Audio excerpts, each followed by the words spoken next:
हिंदी लोकभारती कक्षा 9वी पाठ 3 कबीर। पूरक पठन। हजारी प्रसाद द्विवेदी। परिचय। जन्म 19 अगस्त 1907 दुबई का छपरा बलिया उत्तर प्रदेश। मृत्यु 19 मई 1979 उत्तर प्रदेश। परिचय।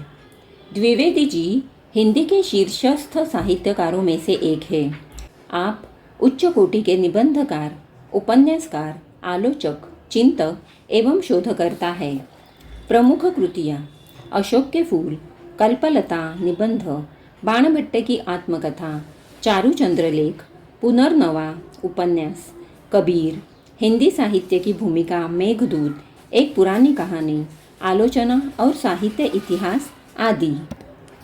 गद्य संबंधी आलोचना: किसी विषय वस्तु के लक्ष्य को ध्यान में रखते हुए उसके गुण दोष एवं उपयुक्तता का विवेचन करने वाली विधा आलोचना है।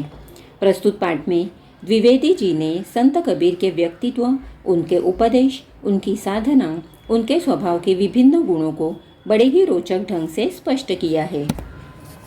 हिंदी साहित्य के 1000 वर्षों के इतिहास में कबीर जैसा व्यक्तित्व लेकर कोई लेखक उत्पन्न नहीं हुआ। महिमा में यह व्यक्तित्व केवल एक ही प्रतिद्वंद्वी जानता है, तुलसीदास। परंतु तुलसीदास और कबीर के व्यक्तित्व में बड़ा अंतर था। यद्यपि दोनों ही भक्त थे, परंतु दोनों स्वभाव, संस्कार और दृष्टिकोण में एकदम भिन्न थे।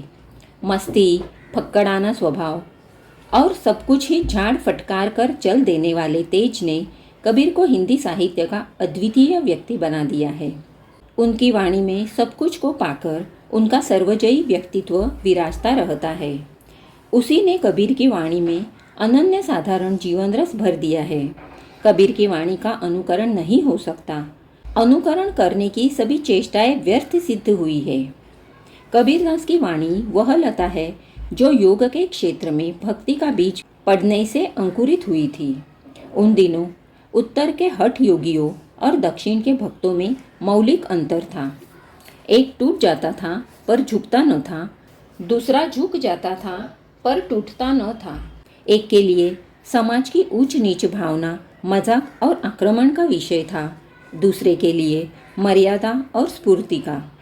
संसार में भटकते हुए जीवों को देखकर करुणा के अश्रु से वे कातर नहीं हो आते थे, बल्कि और भी कठोर होकर उसे फटकार बताते थे। वे सर्व जगत के पाप को अपने ऊपर ले लेने की वांछा से ही विचलित नहीं हो पड़ते थे, बल्कि और भी कठोर और भी शुष्क होकर सूरत और वीरत का उपदेश देते थे। संसार में भरमने वालों पर दया कैसी, मुक्ति के मार्ग में अग्रसर होने वालों को आराम कहाँ। कर्म की रेख पर मेख न मार सका तो संत कैसा। ज्ञान का गेंद कर, सुरत का दंड कर, खेल चौगान मैदान माही, जगत का भरम ना छोड़ दे बालके, आय जा भेष भगवंत पाही। अक्खड़ता कबीरदास का सर्वप्रधान गुण नहीं है। जब वे अवधूत या योगी को संबोधन करते हैं, तभी उनकी अक्खड़ता पूरे चढ़ाव पर होती है। वे योग के बिकट रूपों का अवतरण करते हैं, गगन और पवन की पहेली बुझाते रहते हैं, शून्य और सहज का रहस्य पूछते रहते हैं, द्वैत और अद्वैत के सत्व की चर्चा करते रहते हैं। अवधू अच्छा रहू सो न्यारा, जो तुम पवना गगन चढ़ाओ, गुफा में बासा।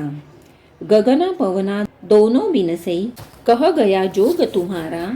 गगना मध्ये ज्योति झलके, पानी मध्ये तारा। घटिगे नीर बिनसीने तारा, निकरी गयौ के ही द्वारा। परंतु वे स्वभाव के फक्कड़ थे। अच्छा हो या बुरा, खरा हो या खोटा, जिससे एक बार चिपट गए उससे जिंदगी भर चिपटे रहो, यह सिद्धांत उन्हें मान्य नहीं था। वे सत्य के जिज्ञासु थे और कोई मोह ममता उन्हें अपने मार्ग से विचलित नहीं कर सकती थी। वे अपना घर जलाकर हाथ में मुराड़ा लेकर निकल पड़े थे और उसी को साथी बनाने को तैयार थे जो उनके हाथों अपना भी घर जलवा सके। हम घर जारा अपना, लिया मुराड़ा हाथ, अब घर जारो तासू का, जो चले हमारे साथ। वे सिर से पैर तक मस्त मौला थे, मस्त जो पुरानी कृत्यों का हिसाब नहीं रखता, वर्तमान कर्मों को सर्वस्व नहीं समझता और भविष्य में सब कुछ झाड़ फटकार निकल जाता है। जो दुनियादार किए कराए का लेखा जोखा दुरुस्त रखता है, वह मस्त नहीं हो सकता। जो अतीत का चिट्ठा खोले रहता है वह भविष्य का क्रांतदर्शी नहीं बन सकता। जो मतवाला है वह दुनिया के माप जोक से अपनी सफलता का हिसाब नहीं करता। कबीर जैसे फक्कड़ को दुनिया की होशियारी से क्या वास्ता। ये प्रेम के मतवाले थे, मगर अपने को उन दीवानों में नहीं गिनते थे जो माशूक के लिए सर पर कफन बांधे फिरते हैं। हमन है इश्क मस्ताना, हमन को होशियारी क्या, रहे आज़ाद या जग से, हमन दुनिया से यारी क्या। जो बिछुड़े है पियारे से, भटकते दर बदर फिरते, हमारा यार है हम में, हमन को इंतजारी क्या। इसलिए ये फक्कड़राम किसी के धोखे में आने वाले न थे। दिल जम गया तो ठीक है, और न जमा तो राम राम करके आगे चल दिए। योग प्रक्रिया को उन्होंने डटकर अनुभव किया, पर जची नहीं। उन्हें यह परवाह न थी कि लोग उनकी असफलता पर क्या क्या टिप्पणी करेंगे। उन्होंने बिना लाग लपेट के, बिना झिझक और संकोच के ऐलान किया, आसमान का आसरा छोड़ प्यारे, उल्टी देख घट अपन जी, तुम आप में आप तहकीक करो, तुम छोड़ो मन की कल्पना जी। आसमान अर्थात गगन चंद्र की परम ज्योति, जो वस्तु केवल शारीरिक व्यायाम और मानसिक श्रम दमादि का साध्य है, वह चरम सत्य नहीं हो सकती। केवल शारीरिक और मानसिक कवायद से दिखने वाली ज्योति जड़ चित्त की कल्पना मात्र है, वह भी बाह्य है। कबीर ने कहा, और आगे चलो। केवल क्रिया बाह्य है, ज्ञान चाहिए, बिना ज्ञान के योग व्यर्थ है। कबीर की यह घर फूक मस्ती, फक्कड़ना, लापरवाही और निर्मम अक्खड़ता उनके अखंड आत्मविश्वास का परिणाम थी। उन्होंने कभी अपने ज्ञान को, अपने गुरु को और अपनी साधना को संदेह की नज़रों से नहीं देखा। अपने प्रति उनका विश्वास कहीं भी डिगा नहीं। कभी गलती महसूस हुई तो उन्होंने एक क्षण के लिए भी नहीं सोचा कि इस गलती के कारण वे स्वयं हो सकते हैं। उनके मत से गलती बराबर प्रक्रिया में होती थी, मार्ग में होती थी, साधन में होती थी।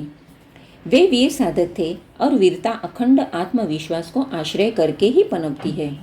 कबीर के लिए साधना एक विकट संग्राम स्थली थी, जहाँ कोई वीरला शूर ही टिक सकता था। कबीर जिस साई की साधना करते थे वह मुफ्त की बातों से नहीं मिलता था। उस राम से सिर देकर ही सौदा किया जा सकता था। साई सेत न पाइए, बाता मिलई न कोई, कबीर सौदा राम सौ, सिर बिन कदई न होई। यह प्रेम किसी खेत में नहीं उपजता, किसी हाट में नहीं बिकता, फिर भी जो कोई भी इसे चाहेगा पालेगा। वह राजा हो या प्रजा, उसे सिर्फ एक शर्त माननी होगी। वह शर्त है, सिर उतारकर धरती पर रख ले। जिसमें साहस नहीं, जिसमें इस अखंड प्रेम के ऊपर विश्वास नहीं, उस कायर की यहाँ दाल नहीं गलेगी। हरि से मिल जाने पर साहस दिखाने की बात करना बेकार है। पहले ही मत करो, भगवान आगे आकर मिलेंगे। विश्वास ही इस प्रेम की कुंजी है। विश्वास जिसमें संकोच नहीं, द्विधा नहीं, बाधा नहीं। प्रेम न खेतऊ निपजई, प्रेम न हाट बिकाय, राजा परजा जिस रूचे, सिर देसो ले जाए। सुरई सीस उतारिया, छाड़ी तन की आस, आगे थई हरी मुलकिया, आवत देखिया दास।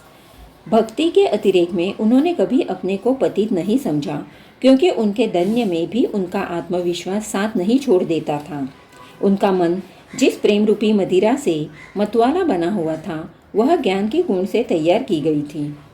युगावतारी शक्ति और विश्वास लेकर वे पैदा हुए थे और युग प्रवर्तक की दृढ़ता उनमें वर्तमान थी, इसलिए वे युग प्रवर्तन कर सके। एक वाक्य में उनके व्यक्तित्व को कहा जा सकता है, वे सिर से पैर तक मस्त मौला थे, बेपरवाह, दृढ़, उग्र, कुसुमादपि कोमल, वज्रादपि कठोर।